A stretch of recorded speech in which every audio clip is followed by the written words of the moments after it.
Essa é a parte número 2 do vídeo, irmãos. Vamos entrar no tema agora. Vamos ler os 3 textos que os calvinistas usam em alinhamento e mostrar para vocês o padrão de interpretação deles, se eles fazem isso com toda a escritura. Desconsidera, descontextualiza contexto imediato, imediato anterior e imediato posterior. Não sei se de propósito, talvez seja, porque as próprias palavras de Jesus no contexto imediato a esses versos que eu vou ler, reprova o que eles dizem. Irmãos, após escutar isso, orem a Deus. Não fica só nos meus vídeos. À noite, agora mesmo, quando você acabar de ouvir, ou à noite, antes de dormir, ora a Deus e pergunta a Ele a respeito dessa mensagem calvinista. Vê o que Ele acha. Se você ainda tem dúvida, se vai sobrar dúvida. Tem pessoas que já ficam convencidas na explicação. São pessoas de coração bom. Ah, Luiz, o coração do homem é enganoso. O coração do homem que não tem Deus é enganoso. O coração do homem, coração que está ligado com o Espírito do Senhor, é um só com o Senhor. Será que... uma pergunta para você já se adiantar. Será que o Senhor Jesus, quando falou essas palavras, Ele tinha na mente essa mensagem? E Ele pensava que isso iria ia derramar o seu Espírito, ia morrer somente pelos eleitos, derramar o seu Espírito para os eleitos. E essa mensagem iria ser mensagem que iria fortalecer a igreja no futuro? Mensagem que seria inspirada por Ele? Será que era essa a intenção dele? Eu vou ler os textos para vocês. João 5, verso 39 ao 40. Examinais as Escrituras, porque julgais ter nelas a vida eterna, e são elas mesmas que testificam de mim. Contudo, não quereis vir a mim para ter vida.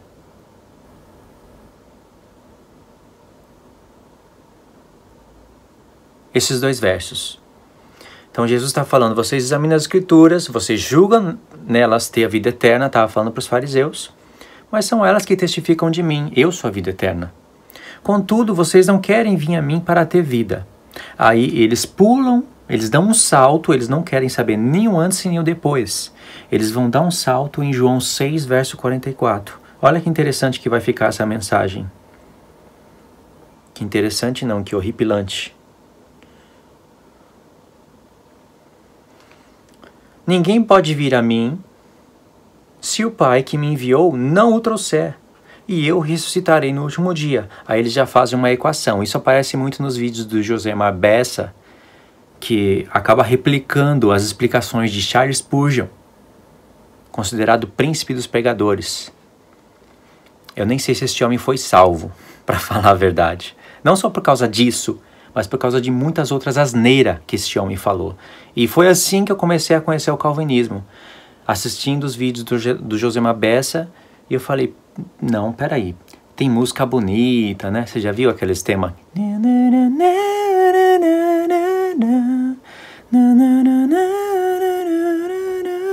Aí vai tocando aquelas músicas de fundo, passando aquelas letras 3D, no fundo das letras a imagem de Cristo. Eu falei, tá tudo muito lindo, mas essa mensagem não me desce. E comecei a estudar. Aí quando eu comecei a gravar vídeo, eu acho que eu retirei esses vídeos do canal porque eles são antigos demais. Eu demorava muito para falar, aí eu sei que ainda demoro, mas melhorei bastante. E tinha uma imagem péssima, só que eu já reprovava tudo já 5 anos atrás. Essas mensagens estão aqui. Ainda hoje. Ele replicou e as pessoas replicaram dele e um foi replicando do outro. Hoje está aí as réplicas do mal pelo YouTube. Se infiltrou dentro da igreja. E você sabe que o joio só entra quando as pessoas dormem. O inimigo vem e planta. É uma mensagem que eu estou preparando. Então olha a equação fácil. Por um lado Jesus disse, vocês não querem vir a mim para ter vida. Ele está se queixando em Jerusalém. E aqui Jesus disse, ninguém pode vir a mim se o meu Pai não trouxer. Ou seja, quem vem a mim é o que o meu Pai trouxe. Os que não vêm, o Pai não trouxe. Então o Pai escolhe aqueles que quer ir para Cristo e os que o Pai não quer levar para Cristo. Não é por obras. Eles vão para Romanos 9 para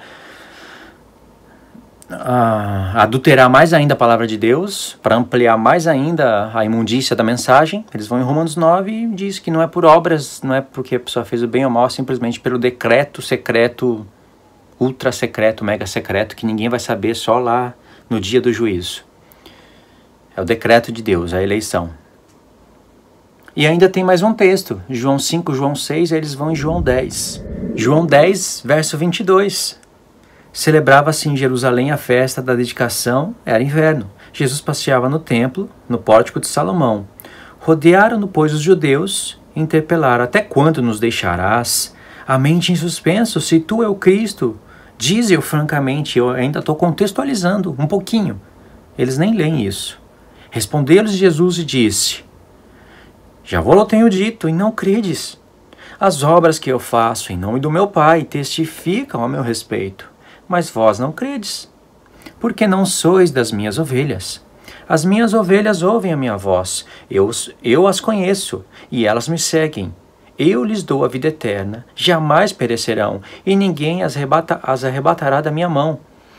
Aqui de novo apareceu o termo vida eterna, Jesus falando que tem pessoas que são das ovelhas dele, tem pessoas que não, e as que são, ouvem a voz dele, e as que ouvem, ele dá a vida eterna, e as que ele dá a vida eterna, essas jamais perecem e ninguém tira elas da mão dele. E eu creio em tudo isso. Só que eu creio não somente nesses 3 textos. Eu creio em todo o contexto. Porque quem falou isso daqui tinha na mente a lei, o salmo e os profetas. Tinha na mente tudo isso. Jesus fez uma equação em tudo e sabe que tudo isso daqui vai acontecer. Jesus visualiza pessoas de todos os tempos, de todas as gerações. Ele visualiza até o final da vida da pessoa. Pedro mesmo fala de eleição na base da presciência. Mas aí vai mostrar isso para o calvinista. Vocês vão ver que eles vão usar todos os recursos possíveis para colocar neblina em cima da palavra presciência, para mudar isso através do grego, do hebraico, do aramaico, do latim, se for preciso, e vai te levar para um monte de texto, no final das contas você já nem lembra o primeiro texto que você tinha usado. É gente teimosa, gente de coração de pedra. Irmãos, é incrível, tem pessoas que ficam presas nesse texto aqui. Fala, esse texto aqui é muito difícil de acreditar que o homem tem poder de escolha, que salvação se perde por causa desse texto aqui. Só tem esse texto na vida, irmãos. Vocês têm Bíblia digital, onde vocês podem digitar a palavra vida eterna e ver, fazer um trabalho lindo na sua casa. Só tem esse texto aqui para você ficar preso somente nele? Será que esse texto aqui contraria todos os outros? E todos os outros contraria esse? Agora vamos ler os contextos, vocês vão ver que vai mudar a história. Vocês vão ver que o Jesus que os calvinistas criaram não é o Jesus que foi enviado pelo Pai. É claro que eles vão falar, claro que é o mesmo, mas não é o mesmo. Não é o mesmo porque as palavras que Cristo falou, existe um contexto, existe uma explicação, existe tudo. Não é o que os calvinistas pregam. São pessoas desviadas da verdade. Vamos ler tudo de novo. João 5, do verso 39 ao 40. Eu poderia ler o verso 39 aqui e ficar explicando, mas deixa o contexto falar por si só. Eu escolhi aqui do verso 19 ao 39. É muito para você ler? 20 textos? Ou é mais fácil ler 2 versos em João 5, mais 4 versos em João 6 e mais 3 versos em João 10? É mais fácil isso? Vai te sobrar mais tempo, né? Vamos ler a partir do verso 19. Aí a gente pega o contexto. Do 19 ao 39, e no 39 vocês vão entrar no contexto. Então Jesus falou: em verdade vos digo que o filho nada pode fazer de si mesmo, senão somente aquilo que vir fazer o Pai. Porque tudo que este fizer, o filho também semelhante o faz, porque o Pai ama o filho e lhe mostra tudo o que faz. E maiores obras do que estas lhe mostrará, para que vos maravilheis. As palavras obras e vida eterna vão ser constantes no livro de João. Pois assim como o Pai ressuscita e vivifica os mortos, assim também o Filho vivifica aqueles a quem quer. E o Pai a ninguém julga, Mas ao Filho confiou todo o julgamento, a fim de que todos honrem o Filho do modo por que honram o Pai. Quem não honra o Filho, não honra o Pai que o enviou. Em verdade vos digo, quem ouve a minha palavra e crê naquele que me enviou, tem a vida eterna. Não entra em juízo, mas passou da morte para a vida. Em verdade vos digo que vem a hora e já chegou. Olha só, vem a hora e já chegou. Era a hora em que ele estava falando. Em que os mortos ouvirão a voz do Filho de Deus, e os que a ouvirem viverão. Aqui Jesus está falando de mortos espirituais, não de mortos literais. Lembra quando um homem chegou para Jesus e falou: Senhor, deixa eu só enterrar o meu pai e eu vou te seguir.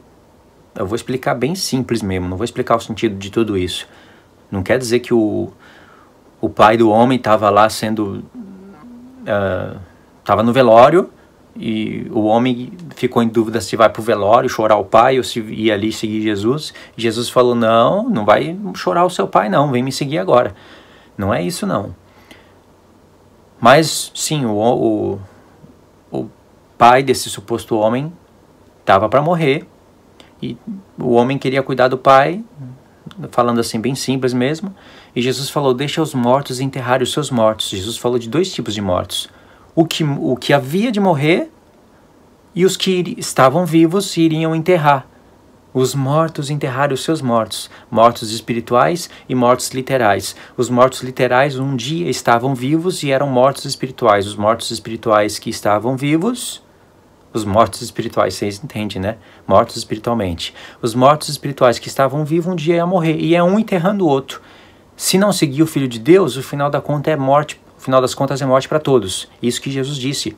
E aqui Jesus disse: vem a hora e já chegou, em que os mortos ouvirão a voz do Filho de Deus, e os que a ouvirem viverão. Calvinistas vai em Efésios capítulo 2 e diz, quando nós estávamos mortos em ofensas e pecado, Deus nos deu vida juntamente com Cristo. Eles falam: um morto não pode ouvir a voz de Deus? Um morto não pode crer no Senhor porque está morto. Mas aqui Jesus está falando que os mortos ouvirão a voz do Filho de Deus. Você prefere eles ou o que Jesus está falando? É claro que eles vão contornar toda a situação depois de ver argumentos assim. Mas você já vê que argumentos que eles estavam usando no passado já cai. É furada através desse texto. Já estava usando a coisa errada já. Verso 26. Porque assim como o Pai tem a vida em si mesmo, também concedeu ao Filho ter a vida em si mesmo. E lhe deu autoridade para julgar, porque é o Filho do homem. Não vos maravilheis disto, porque vem a hora em que todos os que se acham nos túmulos ouvirão a sua voz e sairão. Os que tiverem feito bem, para a ressurreição da vida, e os que tiverem praticado mal, para a ressurreição do juízo. Outra coisa, Jesus falou 2 vezes, vem a hora e já chegou, antes de falar isso, que os mortos ouvirão a voz do Filho de Deus e os que a ouvirem viverão. Já chegou a hora, naquele tempo. Jesus está falando, vocês estão mortos, mas os que ouvirem a minha voz vão viver, vão ter a vida eterna. E logo depois Jesus falou, não vos maravilheis disto, mesma expressão, porque vem a hora, mas não disse já chegou, em que todos os que se acham no túmulo ouvirão a voz e sairão. Aqui é uma referência a Daniel, a Ezequiel, vários textos da palavra. E os que tiveram feito bem para a ressurreição da vida, e os que tiveram feito mal para a ressurreição do juízo. Mas o apóstolo Paulo contraria Jesus, porque o apóstolo Paulo fala em Romanos 9, que os que vão ressuscitar para a vida e os que vão ressuscitar para o juízo, não foi porque fizeram bem ou mal. Jesus está falando, os que tiverem feito mal ressuscitarão para o bem. Os que tiverem feito o bem ressuscitarão para o bem, para a vida eterna. E os que tiverem feito mal, para o juízo. Vamos concluir essa parte aqui na parte 3. Vamos concluir esse pedaço aqui na parte 3, irmãos.